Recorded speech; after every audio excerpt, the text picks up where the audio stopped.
اعوذ باللہ من الشیطان الرجیم بسم اللہ الرحمن الرحیم۔ سامعین و ناظرین اکرام، السلام علیکم ورحمۃ اللہ وبرکاتہ۔ پاکستان میں احمدیت دشمنی اپنی انتہا پر ہے۔ یہ کوئی عجوبہ کی بات نہیں ہے۔ صداقت کے دشمن ہمیشہ ہی سے الہی جماعتوں پر ایسے ہی حالات وارد کرتے چلے آ رہے ہیں۔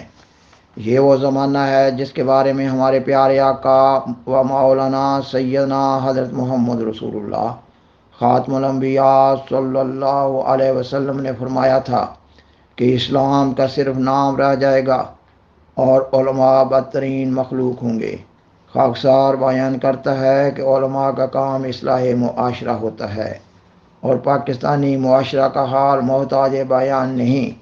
ہر جرم اپنی انتہائی بیانک شکل میں کیا جا رہا ہے، اور اس کے نتیجہ میں پاکستان تباہی کے دہانے پر ہے۔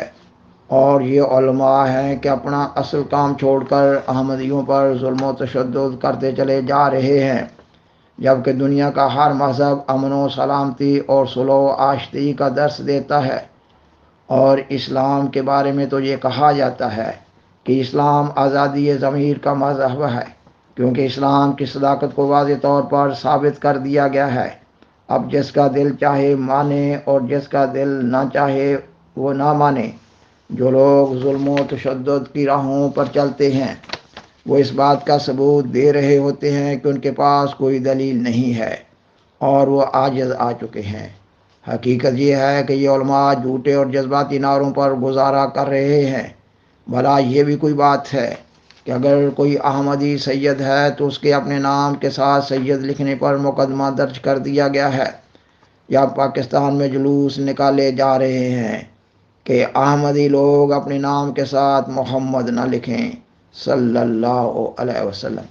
خاکسار بیان کرتا ہے کہ مخالف و معاند علماء اپنے طور پر احمدیت کو جو مرضی سمجھیں، یہ ان کا اختیار ہے، مگر جو یہ سمجھتے ہیں احمدی بھی اپنے آپ کو وہی سمجھنے لگ جائیں، یہ ایک احمقانہ اور ظالمانہ خیال ہے۔ اور یہ علماء آج کل احمدیت کے بارے میں فضول اور جذباتی قسم کے معاملات اٹھائے ہوئے ہیں جن کا مذہب سے کوئی تعلق نہ ہے۔ سامعین و ناظرین کرام، دنیا جانتی ہے کہ اللہ ہی حقیقی معبود ہے، اور عبادت صرف اور صرف اللہ ہی کی جاتی ہے، اور ہر مذہب اور مسلک میں انفرادی اور اجتماعی عبادت کی ادائیگی کے لیے عبادت گاہ بنائی جاتی ہے، اور عبادت گاہ اللہ کے نام پر بنائی جاتی ہے اور اللہ تعالیٰ ہی کے لیے ہوتی ہے۔ اور جس جگہ اللہ تعالیٰ کو سجدہ کیا جائے، عربی زبان میں اس کو مسجد کہا جاتا ہے۔ اسلام سے قبل بھی ایسی عبادت گاہوں کو مسجد کا نام دیا جاتا تھا۔ قرآن مجید کی سورت بنی اسرائیل کی دوسری آیت میں بنی اسرائیل کی عبادت گاہ بیت المقدس کو مسجد اقصیٰ کا نام دیا گیا ہے، اور اللہ تعالیٰ قرآن مجید کی سورت القاف کی آیت 22 میں اصحاب کہف کے بیان میں ان کے مسجد بنانے کا ذکر فرما رہا ہے۔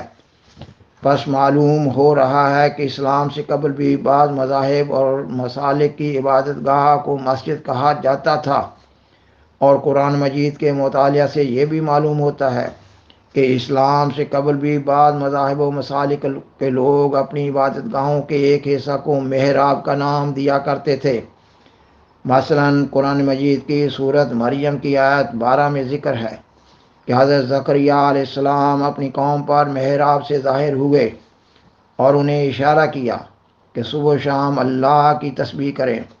سامعین و ناظرین کرام، دنیا میں پرانے زمانوں سے مینار بنانے کا بھی رواج چلا آ رہا ہے۔ مثلا مصریوں کا خیال تھا کہ ارواح سماویہ آسمان سے اترتی ہیں، اور بلندی پر رہنے کی وجہ سے وہ بلند جگہوں کو پسند کرتی ہیں، لہٰذا پرانے زمانوں میں قلعوں پر اتنے بڑے بڑے بلند و بالا مینار بنائے جاتے تھے جو آسمان سے باتیں کر رہے ہوتے تھے۔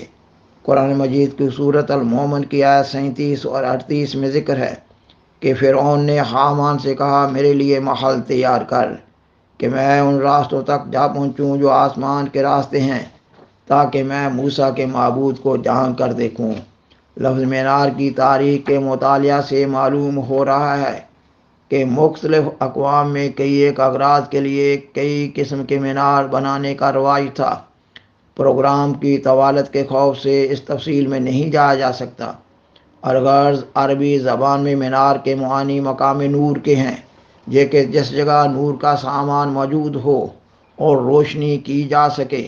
خاکسار اس پروگرام کے مقصد کے حصول کے لیے بطور خاص بیان کرتا ہے کہ اسلام میں بھی مسجد، محراب و مینار وغیرہ کے الفاظ اور ان الفاظ سے متعلقہ تعمیرات کو قائم رکھا گیا ہے۔ دنیا میں قدیم سے یہ الفاظ اور ان الفاظ سے متعلقہ تعمیرات کا رواج چلا آ رہا ہے۔ کسی ملک میں محض اکثریت کی بنیاد پر کسی حکومت یا گروپ کو ان الفاظ اور ان الفاظ سے متعلقہ تعمیرات پر اجارہ داری حاصل نہیں ہو جاتی کہ وہ کسی دوسری جماعت کی عبادت گاہوں کو محض طاقت کے زور سے مسمار کرے، جبکہ وہ عبادت گاہیں بھی اللہ کے نام پر بنائی گئی ہوں اور اللہ ہی کی طرف منسوب ہوتی ہوں۔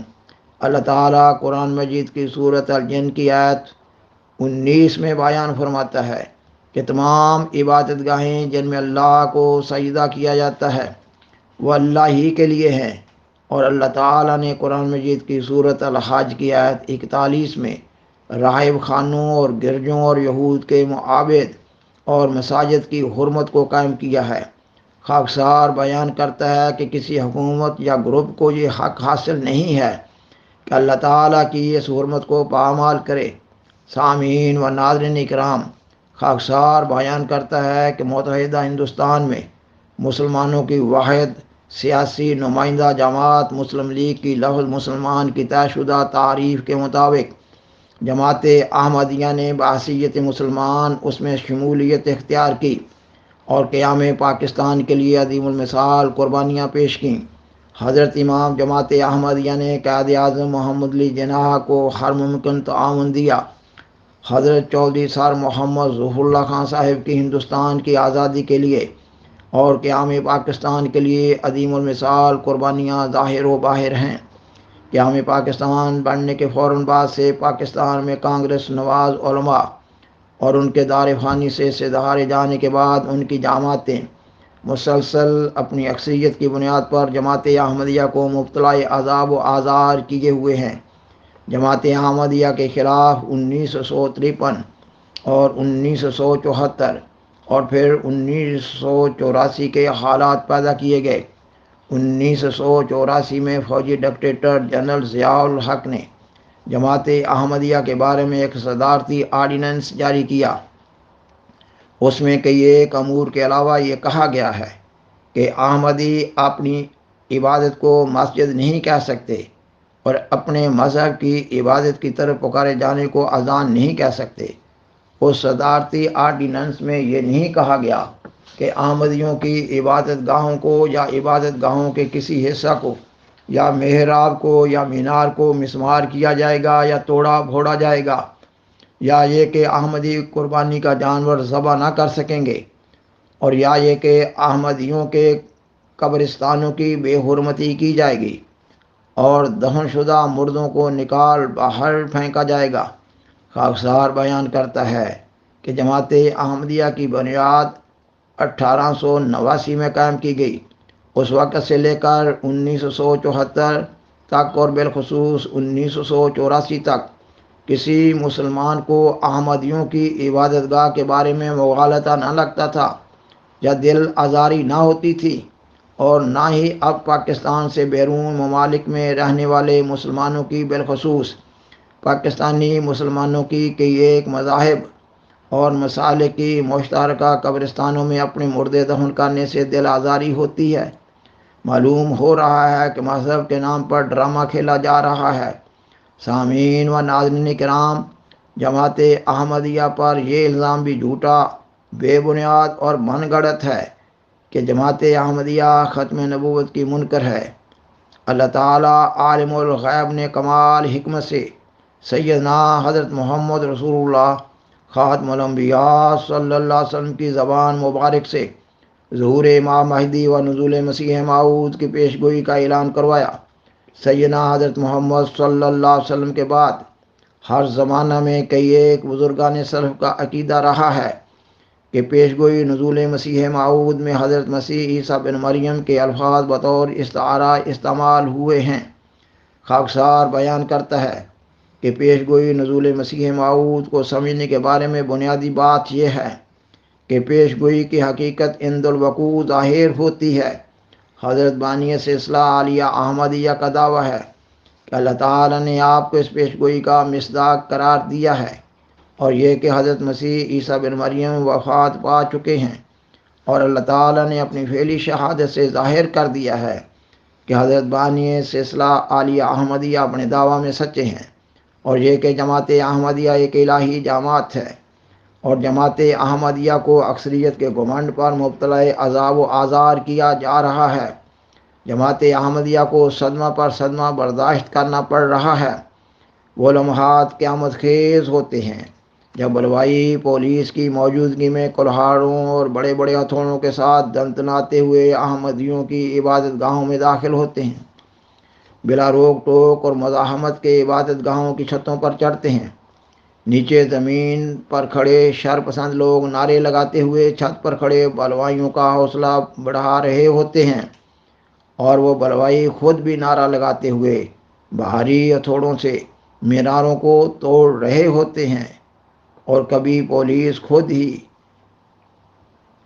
یہ کام سر انجام دے رہی ہوتی ہے۔ ایسے حالات میں جماعت احمدیہ کا واحد سہارا اللہ تعالیٰ ہی ہے، اور جماعت احمدیہ اللہ تعالیٰ کے در پر پڑی ہوئی ہے، اور اللہ تعالیٰ سے صبر و استقامت عطا کیے جانے کی دعائیں کر رہی ہے۔ حضرت بانی سلسلہ عالیہ احمدیہ اپنی کتاب اذا الاوہام میں اپنی جماعت کو ایسے ابتلاؤں سے آگاہ کرتے ہوئے بیان فرماتے ہیں: ہر یک طرف سے کوشش ہوگی کہ تم ٹھوکر کھاؤ، اور تم ہر طرح سے ستائے جاؤ گے، اور طرح طرح کی باتیں تمہیں سننی پڑیں گی، اور ہر یک جو تمہیں زبان یا ہاتھ سے دکھ دے گا وہ خیال کرے گا کہ اسلام کی حمایت کر رہا ہے۔ سامعین و ناظرین کرام، بالآخر درخواست ہے کہ برائے مہربانی اس پروگرام کو دوسروں سے شیئر کریں، اور عذرائے کرم اس چینل کو سبسکرائب کریں۔ شکریہ۔ جزاکم اللہ تعالی احسن الجزا، و آخر دعوانا ان الحمدللہ۔